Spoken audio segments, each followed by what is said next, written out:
Welcome back, everyone. Hey, my mic's working now. I can't wait to see all of you type muted in chat. Let me let them know caster are, but amazing game one. I mean, absolutely. Anything you could have hoped for in game one. You got a really back and forth tight game on Towers of Doom that really came down to that last team fight. But you just saw the CC train from the side of Pixie Dusters managed to kill a noob a lot. Yep, I'm aware. Yep. Like I said, I knew it was coming. And for those wondering if I'm on a 30-second delay, obviously I am now. But we are going to move here into this draft. I'm excited once again to get going here. Let me close all my bullshit and get back into this game. So, hell of a game one. I mean, absolutely phenomenal game one. Pixie Dusters won that, but gosh, like it's so. I really hope this series goes to 3 games, because if we get 2 more games like that game one, that's a good night, right? And that's what you hope for. I may not have the time for this series to go to 3 games, but who knows? We'll see. Moving in, are we gonna see the Zul let through again? Methinks mayhaps not. Though this is not Zul's best map, so who knows. We are going to BOE. This was a map picked by Pixie Dusters. We're seeing an Alarak ban. Alarak is popular on this map with all the choke points. Maybe something they scouted that Pixie Dusters likes to play on this map. You can scout a team, even though they're new. You can look at things like their hero's profile history, etc. And I suspect that was done. By the way, thank you everyone for watching. 46 viewers. This is actually really big for me. I took a season off from NGS just because of the stresses of real life, but I'm back. So happy. I got treated to an amazing game for my reunion. Sylvanas going to get banned. Makes all the sense in the world. Sylvanas plays into this map, of course, this map and Infernal Shrines very well, but it also allows for the split push strategy, as I've seen a lot of pros discuss. A lot of pros have discussed how on this map now, with the new meta, and by say pros, I mean just the top tier players, because of course we rip HGC and everything. As I am taking a look here, I do have a bit of something.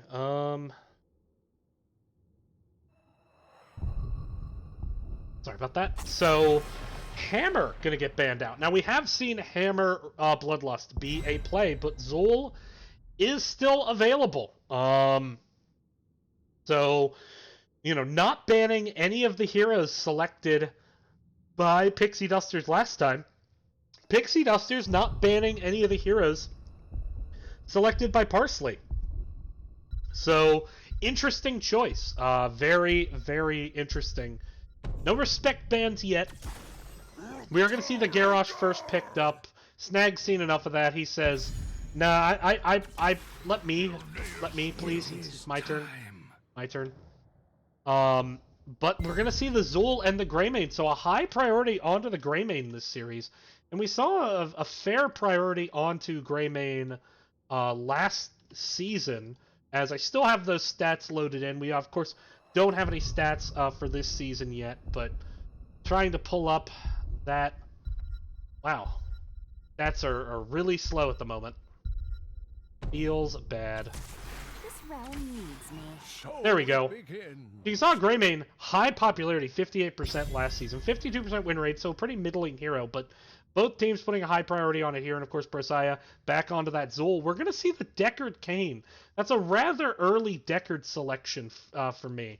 I don't think Deckard is a hero right now that is highly chosen in the meta. I don't think they had to worry about a ban or a steal.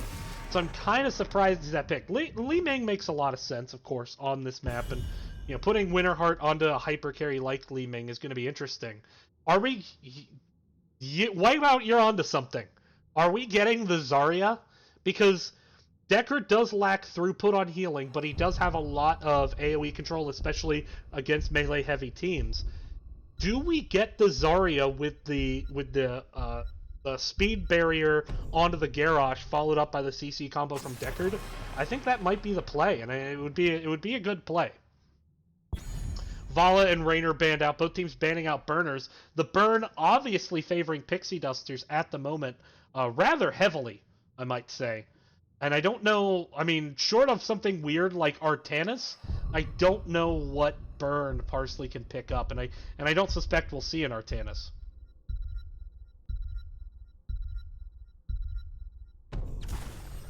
Yeah, I guess I mentioned earlier that this isn't the rest. Well, I say that. So I think Pixie Dusters is going for a burn comp. What do you guys think? Anna going to be able to set back, heal the enemy team, going to be able to stay safe from the Garrosh. And you got Greymane Artanis burning, with Zul able to clear the lanes quick. You're going to get a Yrel coming in, so we're not going to see the Zarya. This is an interesting comp. Lunara going to be, I guess, the burn. Lunara could harass the Anna, could punish the triple melee that we're seeing, effectively triple, calling Greymane a melee for this context. Is this main tank Zul? That's the question. And we're gonna get an answer. I think they could play this either way. I think they could go with a traditional tank. They are going to go with the ETC. Okay. So they are going with a traditional tank, but they threw in a little spice for us there with that Artanis. That is rather interesting. They could sync up Zul Root with the Root if they with the swap, excuse me, if they time it correctly.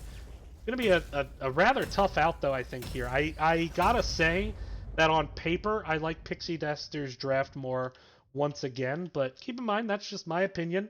And as we all know, I tend to be full of shit. So, equally possible that I'm just completely wrong here.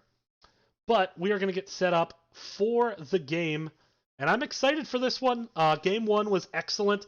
This map can snowball a bit more, but I will say that the core mechanics on this map are one of the most difficult to deal with, especially with a melee-heavy comp. The root damage is significant. The root itself is significant, so you got to be a bit careful because there's really almost nowhere safe to stand. There are just tiny little gaps. But we're going to get into this game in just 1 second here as we get set up. Going to go ahead and introduce our teams. On the left side, Linehouse is going to be playing the Anduin. Winterheart on the Li Ming. Snag is going to be on the Garrosh. Crow on Yrel up in the top. And Professor Bobo going to be playing that Lunara. It is Parsley, Snag, Rosemary, and Line. And on the right side, the Mysterious Stranger's up 1-0. It's going to be Artanis played by Spartan. And down here in the bottom, we're going to have Obsidian Mind on ETC. Paper Tank's going to be playing the Greymane. Battle Puppy on the Anna. And Brosiah once again on that Zul as we zoom out and take a look here at this bot lane. Sorry, solo laners, but everyone wants to see the 4v4 fight start this season. Both teams play safe. I like the ETC pick into the Garrosh, by the way. The ability to just face melt to deny a Garrosh flip is critical, but Winterheart doing a good job getting that flank to get his team the lead in this wave clear as ETC stepping up for that globe. Mine! He says, mine! Mine.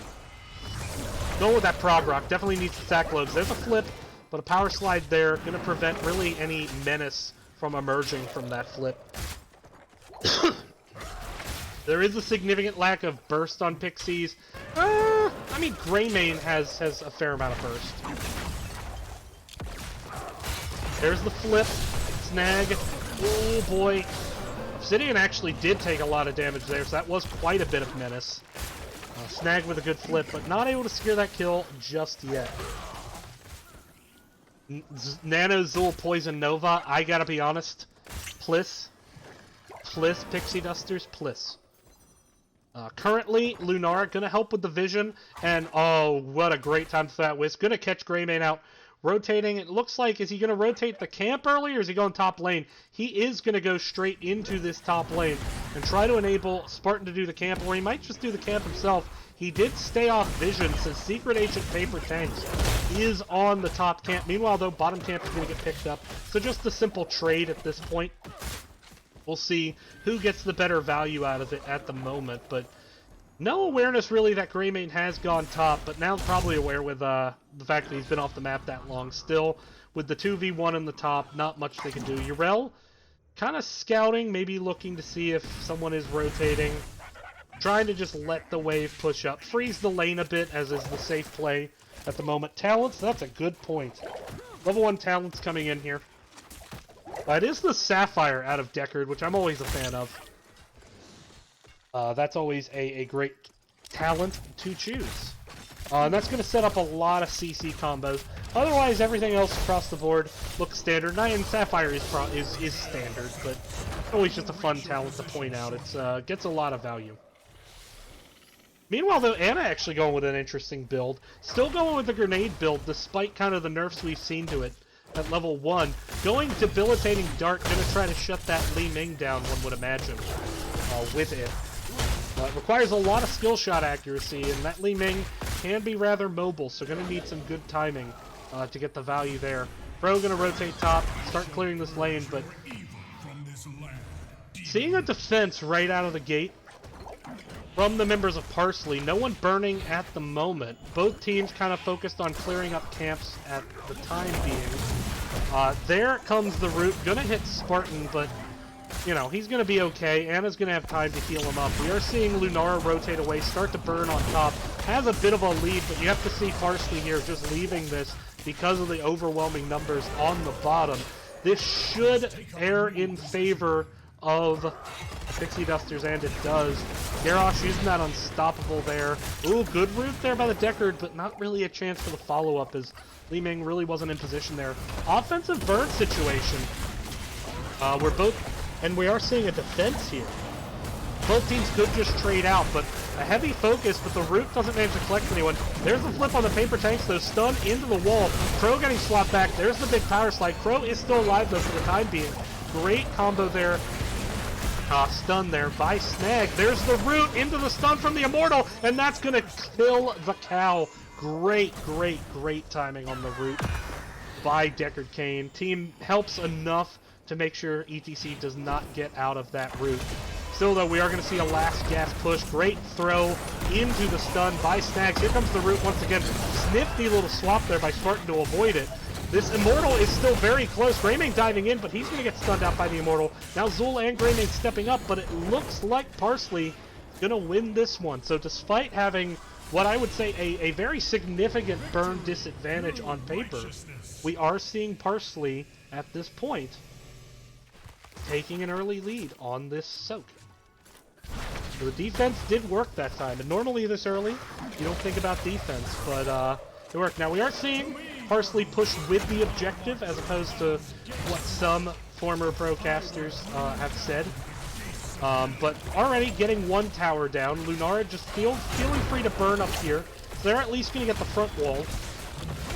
Question is, how much more can they realistically get? The Immortal already down to half HP, no shield at the moment. Not really going to be able to do much. And Root going to come in, maybe try to set up an initiation. Unstoppable use, though, by the Garrosh, and he's going to be able to walk away from that. And no one really committing to a fight at this time. There's the swap onto Snag, but not really the best swap target. You don't typically want to put Garrosh in your back line. You're kind of doing half the work for him. But right now, you know, Deckard doing a good job keeping his team up.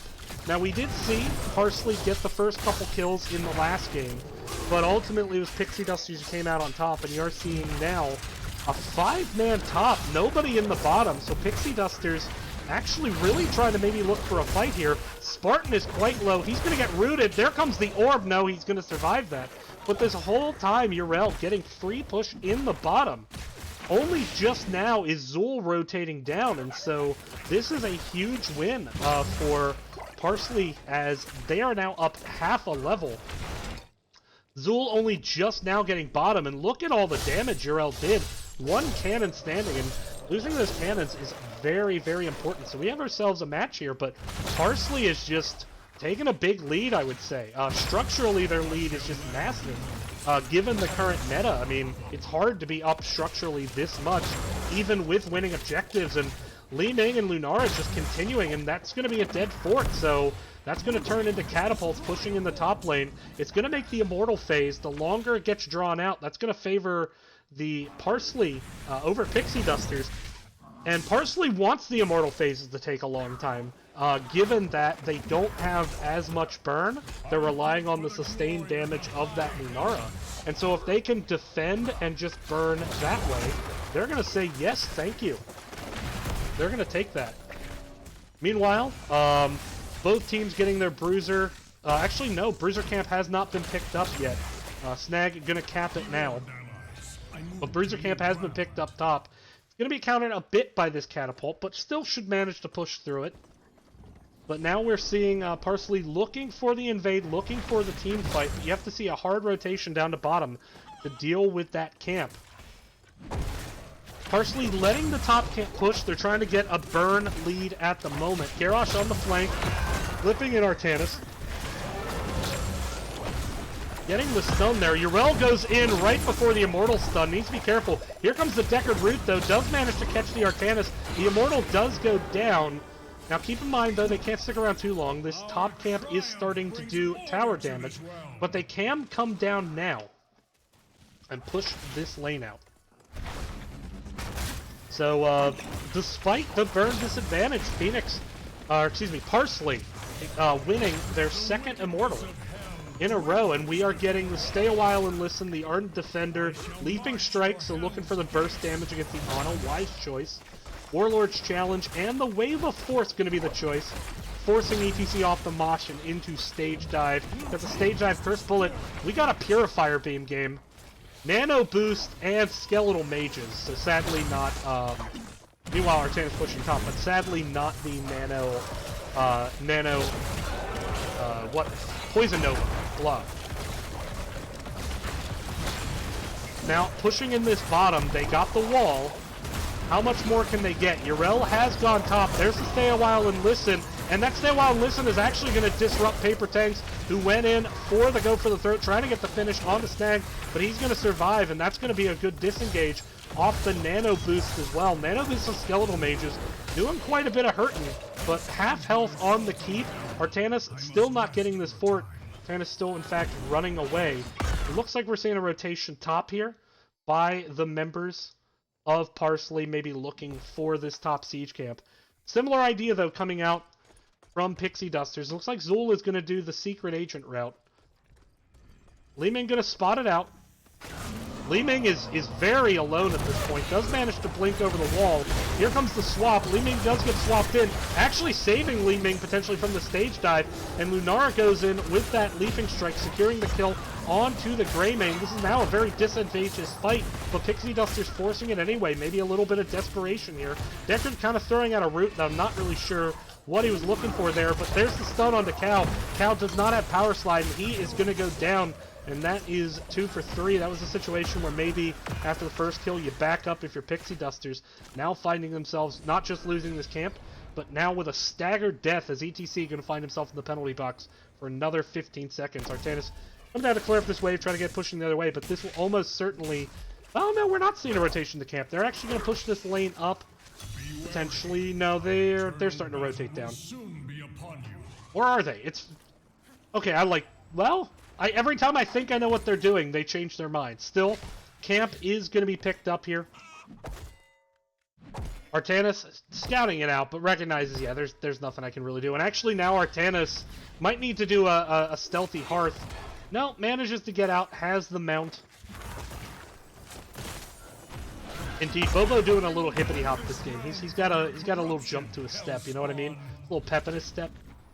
He's been playing really well this game, though. He's made a lot of big plays in terms of attacking the enemy team. And Parsley now up 3 kills to 0, and already on this Immortal.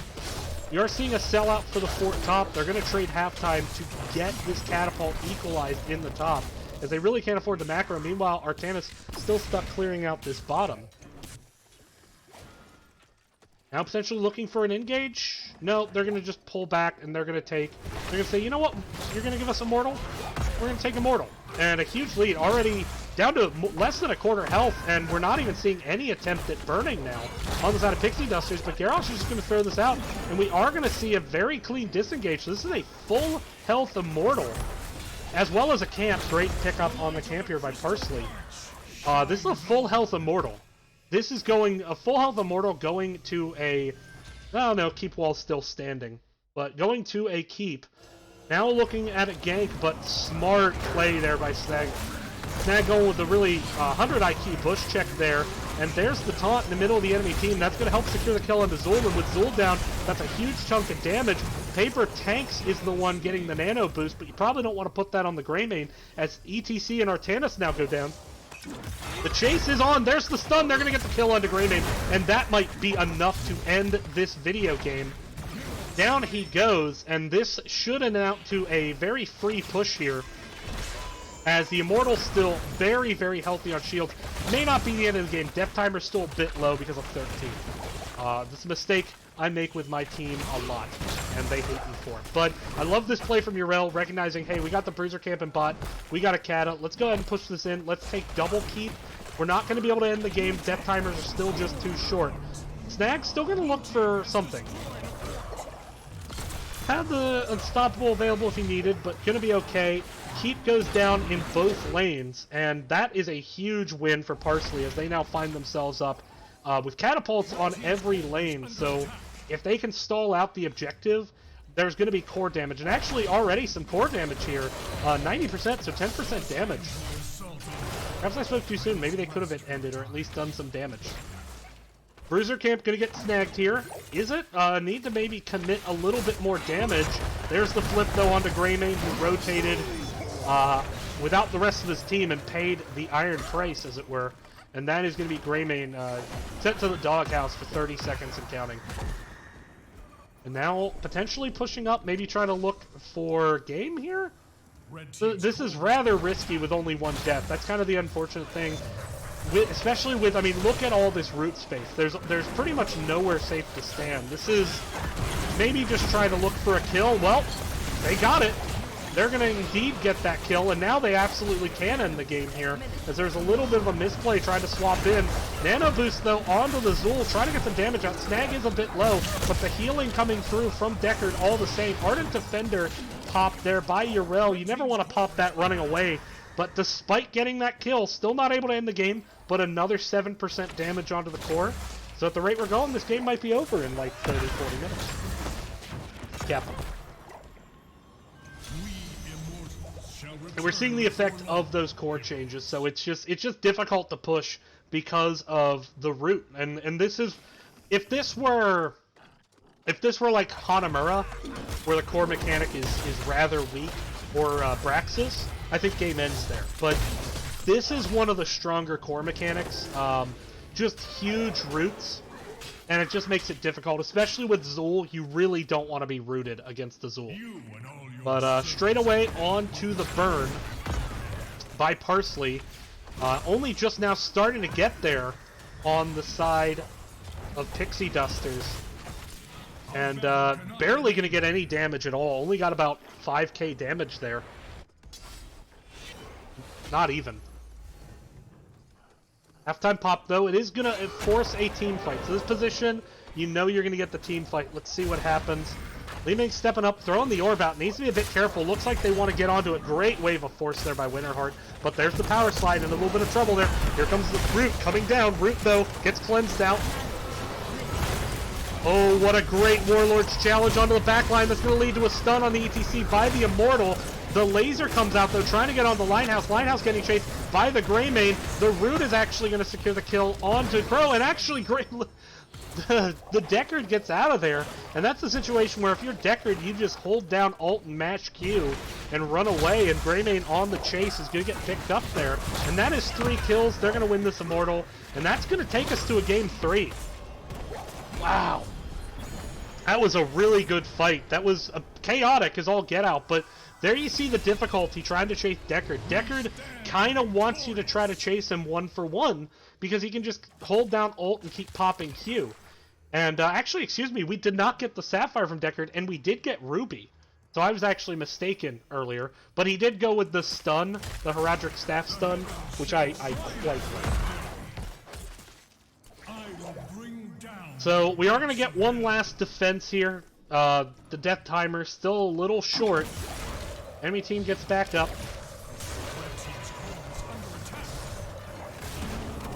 Garrosh moving under core, trying to look for the stun. There's the taunt. Garrosh, though, taking a ton of damage. But the stay a while and listen is going to keep him alive, and Snag is still up. They do secure the kill on Artanis. Root there onto the Garrosh, trying to get some damage on them with those skeletal minions. But the core is taking damage, almost down. The shields are down. Core is taking hard damage, 65%. I don't think the defense can be here. The skeletal mages doing a really good job warding. There's a stun onto the Arel. She's going to get rooted away. Here comes Lionhouse getting dove by the ETC, but the Wave of Force going to push ETC away, but the core goes down. And that is going to be game number 2. Heading over to the side of ParsleySnagRosemany line, and guess what, guys? We got the game 3 alert. Sound the game 3 alarm. We are indeed heading to a game 3. I personally can't wait. I hope you guys can't wait either. But let's just take a look. Deckard actually putting out more heals than the Ana here. Would not have expected it. Draft was certainly awkward. I would agree, but it ultimately worked out. They had a really good job. They did a really good job of not letting Pixie ever get the engage. Pixie, little bit memey with the Artanis, I think. I think the Artanis was maybe just a little bit too much. But yeah, I mean, just a clean slate here. And there you see Parsley kind of playing their best. Exactly. I mean, the burn didn't matter when you couldn't secure any kills. And, you know, 13-0 kills is a pretty dominant game. The game lasted a long time. Apparently it didn't. Apparently the game lasted 0 seconds. Oops. But, taking a look at those talents. 3 players didn't pick level 20. Reported. But we're going to head to a game 3. We'll be right back. I'll see you all in just a second. Thanks for watching. Let's see how this series ends. It's going to be Parsley saying, hey, look, new kid. All right? You had a good first day. This is how the school works. Or is it Pixie Duster saying, you want to go? To the rest of Division A. We'll find out. Stay tuned.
All right, we are back. Everyone seems to be ready to go in the lobby. We are getting a bio break, so no rush. But man, let's just talk about what we've seen so far, because it's been just a fantastic match. Map 1, we got just a crazy back and forth game on Towers of Doom. Seemed like Pixie Dusters started to find their steam in the late game, started getting those pickoffs. You saw Parsley battle get right back into the game, get a lead, have an opportunity maybe to take some structures. And I think when they replay review, they might think that those structures may have paid off better in the end than the boss. But nonetheless, get a boss, get up. Unable to finish the final team fights, though. And Pixie Dusters, shows up game 1 as the new kids on the block.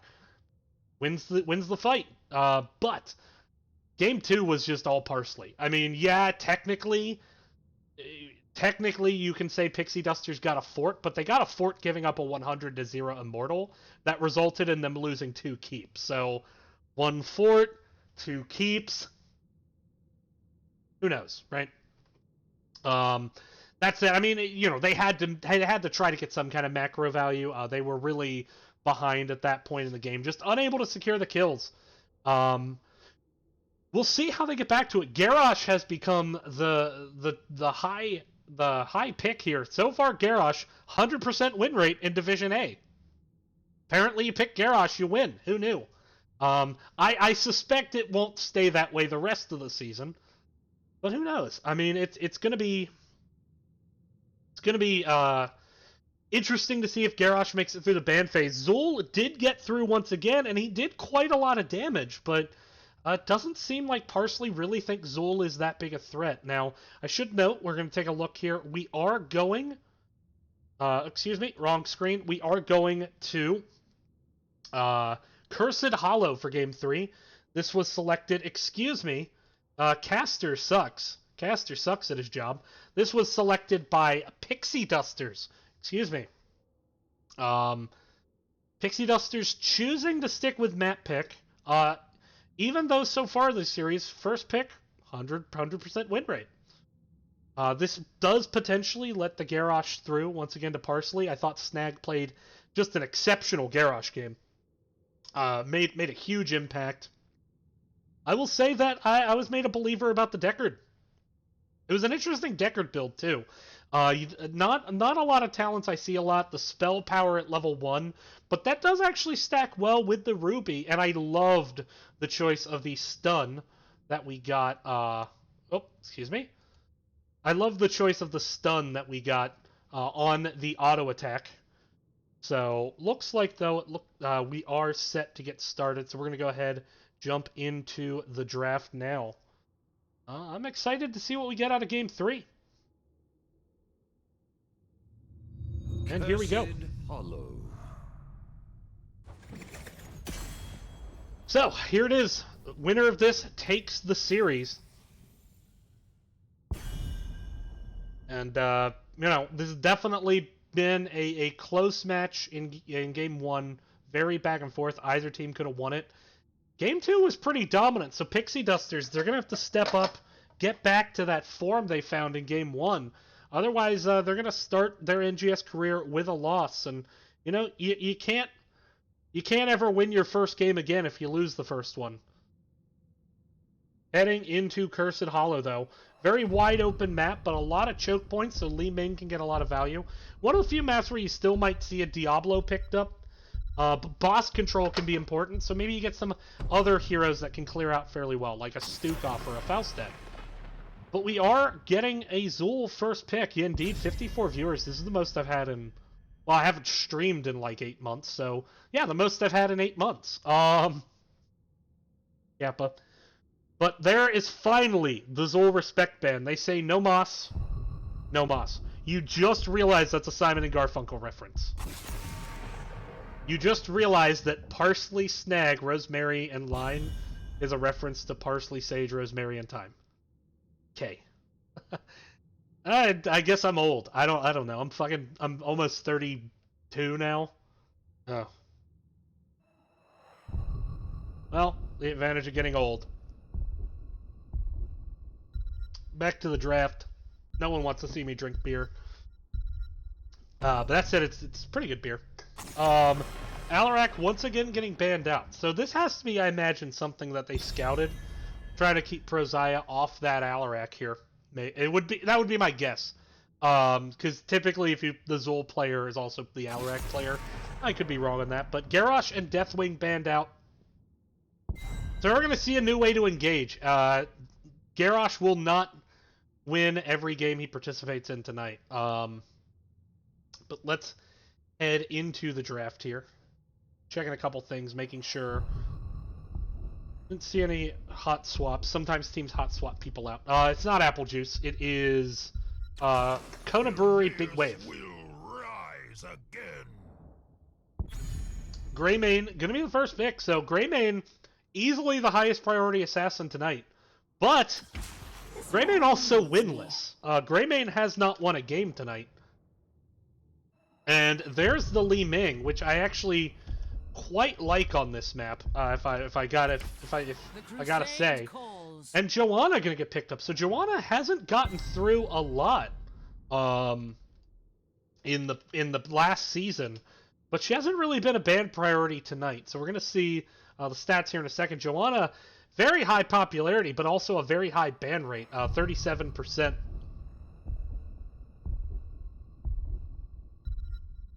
So Joanna is going to be the pick. There's the Dahaka once again. I gotta say, I actually loved the Dahaka play out of Crow in Game 1. No, wait. Yeah, it was Crow, because Boba was on, KT. Seen that. And Linehouse getting... Here we go, guys. It's a Stukov alert. I love me some Stukov. Into the Ming, I actually love Stukov even more, because Ming relies on kind of getting someone low and then going in for the kill. The sustained healing of Stukov really is second to none.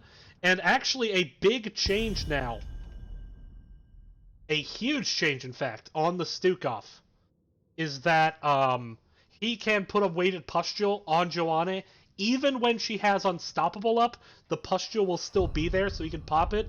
It actually makes it significantly easier to go either long pitch or targeted excision into the Joanna, and you can really stack targeted excision, or pops targeted excision a lot off the Joanna, as she's often rather far forward. But we're seeing the Varian ban, denying that Varian Stukov cheese that is quite tasty, frankly.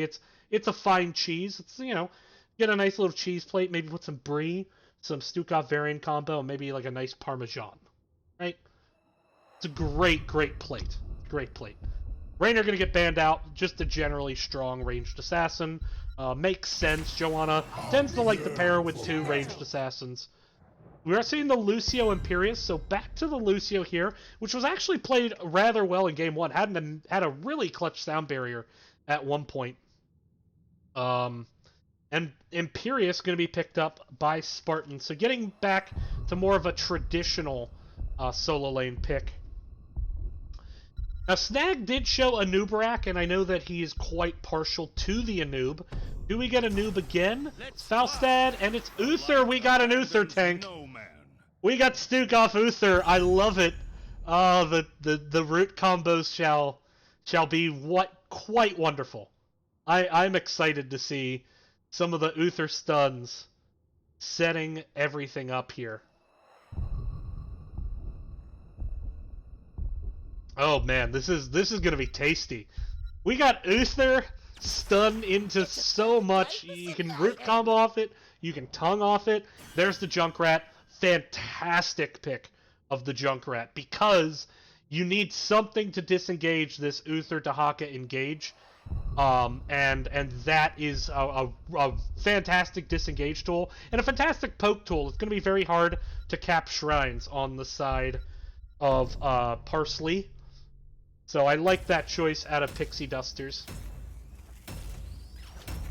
I gotta be honest, I like the main tank Uther. Yeah, you got the double global, so normally where you worry about wave clear with the double Uther, you don't have to worry about as much, because you can rotate late to the objective. You can afford to do that. You can afford to get away with that.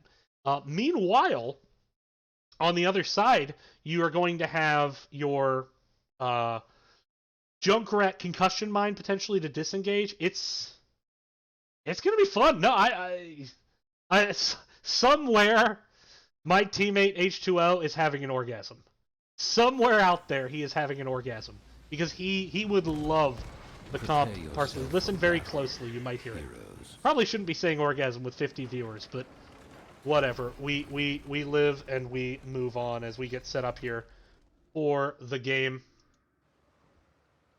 Moving in to the match now. Introducing the teams. On the left side, Once again, it's going to be Parsley, Lighthouse on the Stukov, Winterheart on the Falstad, Snag going to be on the Uther, Crow is going to be on the Dahaka, and Bobo is going to be on the Greymane, looking to close out this series, the veteran team. But on the other side, ready to challenge them, it's the newcomers Pixie Dust, Obsidian going to be on the Joanna, Paper Tanks on the Junkrat, Brasiah on the Ming, Battle Puppy on the Lucio, and bring up the rear, it is Spartan on the Imperious. Cannot wait to see where this game takes us.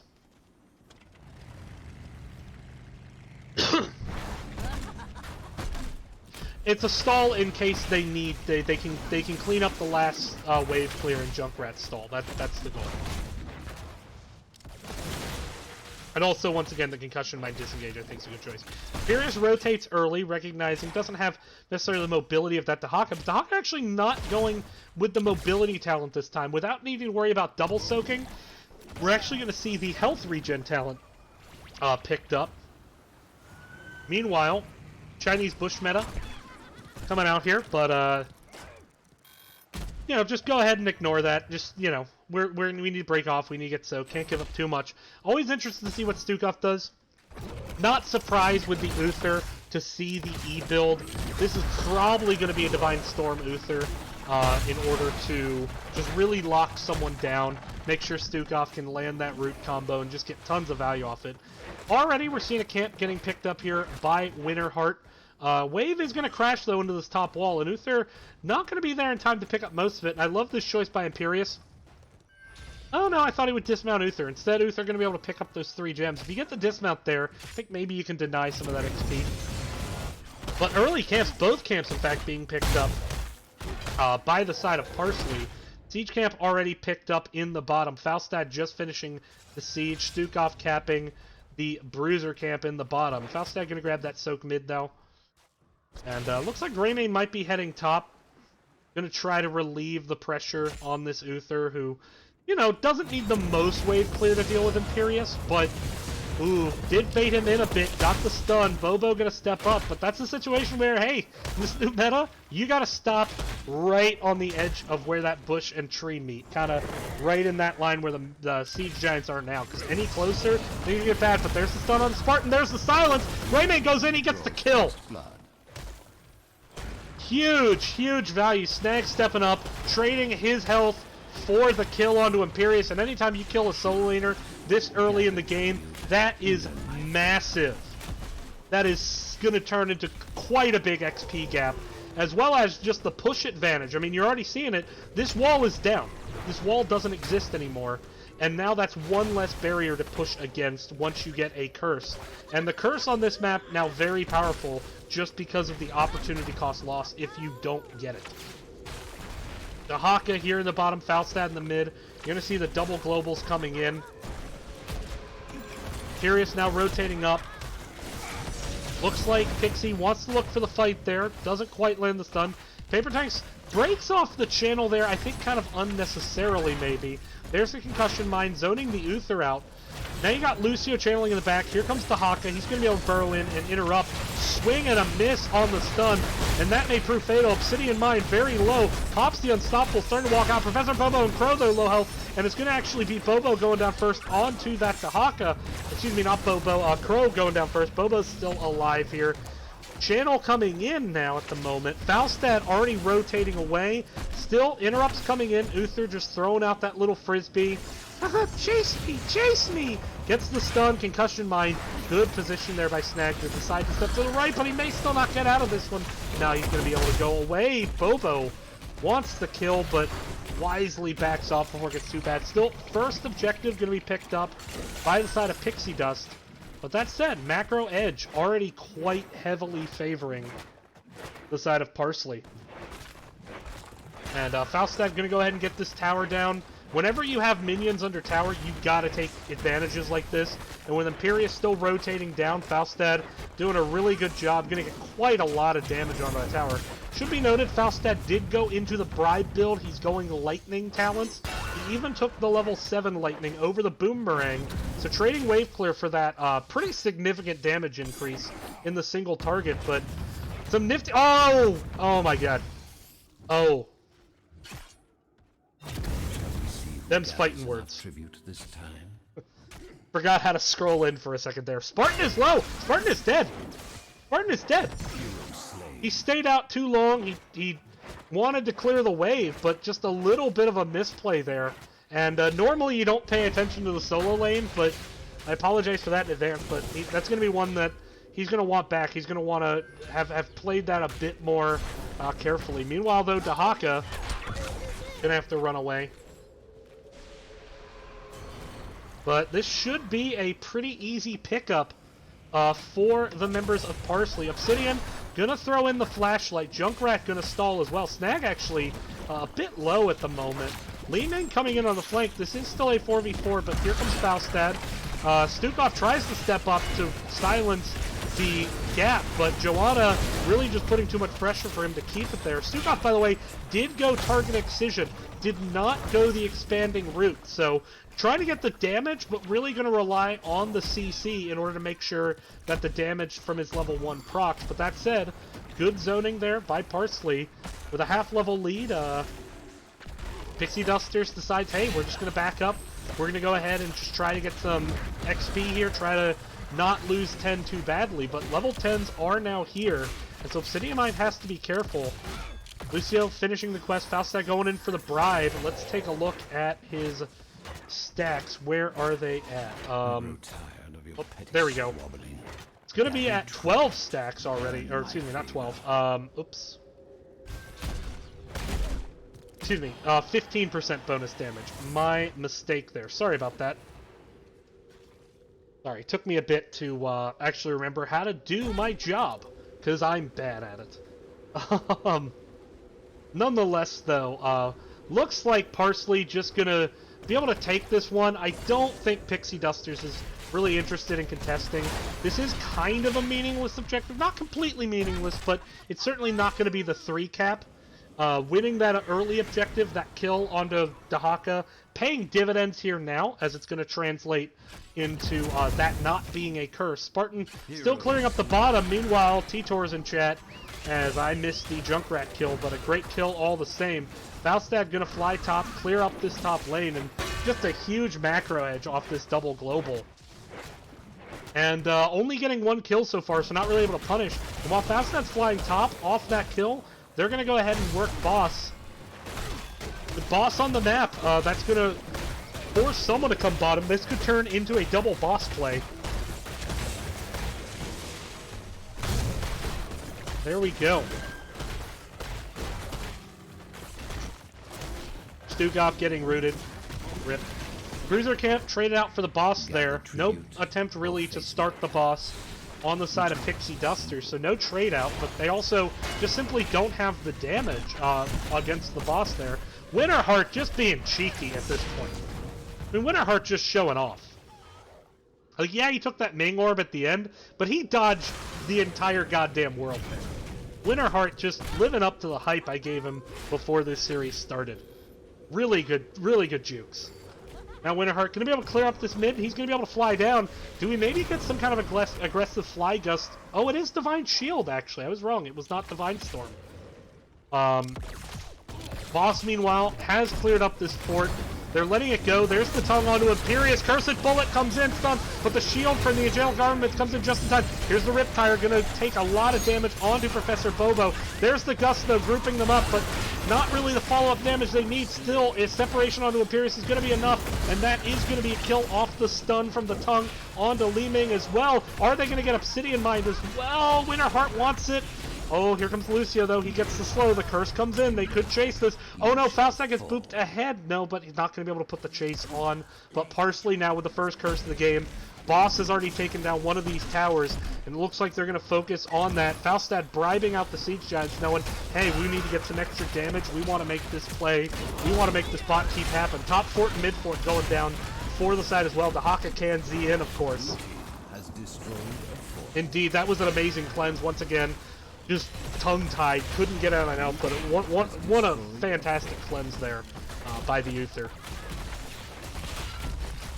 Snag stepping up. There's the slow once again. Snag taking a lot of damage. Needs to be careful. There's the condemn, but the root combo on to Joanna and Lighthouse. Please drop a spray. You earned it. That was a fantastic root combo. onto the Joanna. Perfectly timed. Really just the precise execution that the muscle memory there has. Massive shove just to make sure that Imperius is not going to take away their precious fort that they've earned. But look at these lanes. Oh my goodness. Top, obliterated. Middle, obliterated. The keeps are still standing, but nothing else. And this is going to immediately turn into a boss play. Level 13 has been picked up. I think they have to contest this. The question is, can they get there in time against this Greymane? Boss is low. Obsidian needs to just walk in. I mean, needed to pop the Iron Skin earlier and get onto the point. Didn't do that, and that's going to be Boss. And now with the Curse Bullet into the root, down goes Joanna again. Oh no, Lucio had to step up with the Joe. Now he's going to get popped. Faustad goes over the wall looking for the Li Ming. Perhaps maybe bit off more than he could chew. No, Ming didn't have the cooldowns. Meanwhile, Imperius going down. Great tongue there by Crow. And they should be able to get at least a keep off this. The core mechanic on this map is just an insane if you get hit by it. It's a massive armor reduction. But you can get out of it. It's not too difficult to get out of. In theory, they could end here with the boss. But I think just playing it safe, recognizing the new meta, they're instead going to just go middle for this keep. And so the game goes on. Boss actually does go down, doesn't get any real damage onto the core. Boss still fairly weak. That was only a 10-minute boss because it was picked up before the 11-minute mark. So it could work out. Meanwhile, though, now having to deal with catapults in both the top and the bottom lane. Seeing back here, Winterheart going to get some mana. We'll be able to global in as necessary. I expect to see camps picked up here. Bing and Bing. Wallace camp picked up over here. But right now, just a dominant show by Parsley. Showing game 1 to maybe be the aberration. As game 2 has been dominant. And now game 3, I mean, arguably, even though the kill count is closer, arguably has been even more dominant. Objective going to be top. Not going to be super impactful. As right now it's 0-1, so may see an emphasis onto the macro with a late cap. We could see another curse, but I think if you're on the side of Parsley, you don't really want to wait for the curse. Rather, you want to try to look for the fight now, before 16, or failing that, you then want to maybe just try to race 20 with your double globals and just avoid fights. I don't think this game will last long enough to get us another curse. But the last time I said that was the Division C finals in Season 2, and that led to 5 more curses. There's a huge stun. No, the stun comes in a bit too early, and the sound barrier is going to save Joanna. No, she steps back up, a little bit confident. Down she goes. Uther is going to drop, though, but there's the root combo onto Imperius. Now Professor Bobo goes in. There's the kill onto Ming, and this could be the game. 27 seconds in the penalty box. No, the concussion mine pushing team forward. Looks like they're not going to go for core yet. They may just be setting up, trying to get this keep instead. But with the Li Ming down, I mean, they lost their best defender. I mean, yes, the core is strong, but you also have a Greymane, and really, you don't have the damage on the other side. That said, Pro taking a lot of damage there. Needs to be careful. Huh. Would have liked to have seen them end, but I think Parsley may be playing this a bit too soft. I know the core is scary now, but I don't think it's that scary. Imperius and Li Ming just now coming out of the penalty box. Dahaka has run down to clear this up. Uther, though, just out of the penalty box as well. This is closer to the spawn for the side of Pixie Duster, so this could be even. Ghost Dunk with the BM in chat. Well done. Well played. Here comes the Haka. 5v5. Uther gets here in time. Is stepping up. There's the tongue on the Ming. Stun gonna save Ming. There's the ISO on the Ming, though. Shouldn't able to engage. Sound barrier a bit early. Snag is still in there. He is still alive. Pops the self-D-shield. There's the root combo onto Imperius. It is going to be enough to get the kill. Now Snag and Professor Bobo a bit low, but trying to get on Joanna. Dahaka just all over Li Ming like right on rice, and Li Ming just was not a factor in that fight. Thanks to the efforts of Crow. Great job. Now do they end? Question mark? This is... I guess not. I guess they're maybe waiting for a boss play? I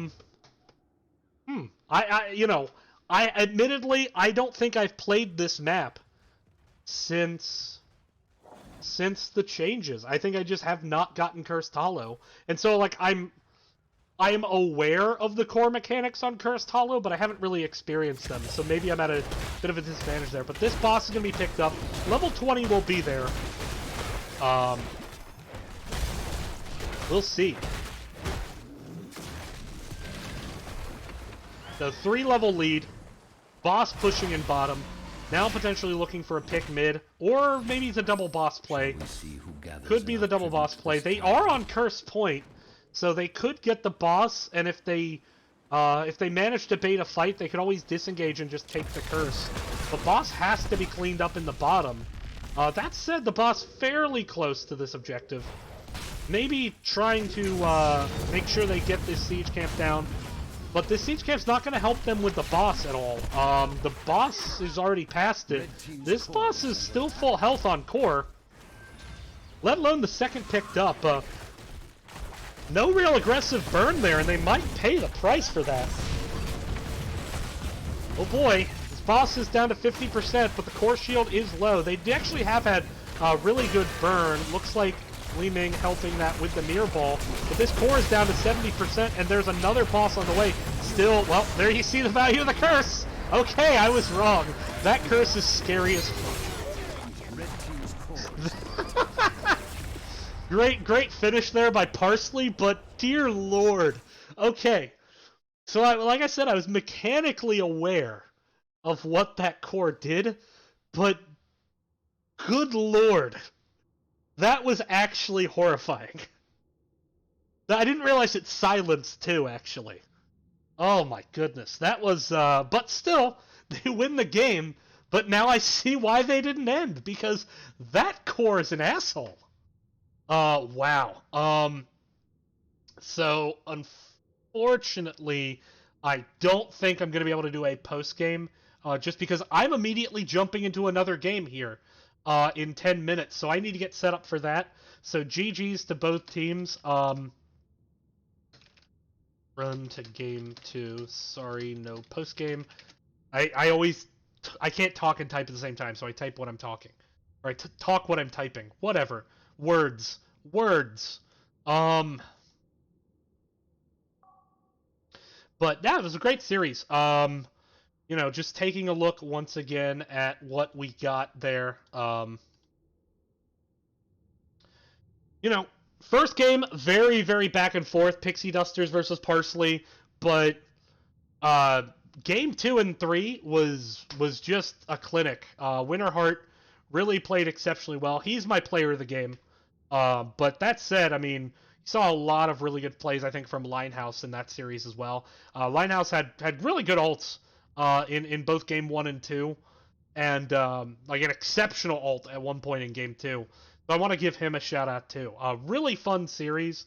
Can't wait to see what this means though. I mean, we still don't really know the pecking order of A East. I mean, some bald idiot tried to put together some power rankings. That guy's an idiot. Don't listen to him. The rankings are just bad. But we're going to take a break. We're going to get set up for game number 2. And we'll be back. Thanks for watching. Stay tuned. It's going to be Randy Newman versus Cosmos. Randy Newman, you got a friend in them, versus Cosmos coming in from Heroes Lounge. Excited to see what they do. Got some players from Piecemeal, so an NGS flavor. Going to be fun. Congrats once again to ParsleySnagRosemany line. Really great win. Take care, all. We'll be right back.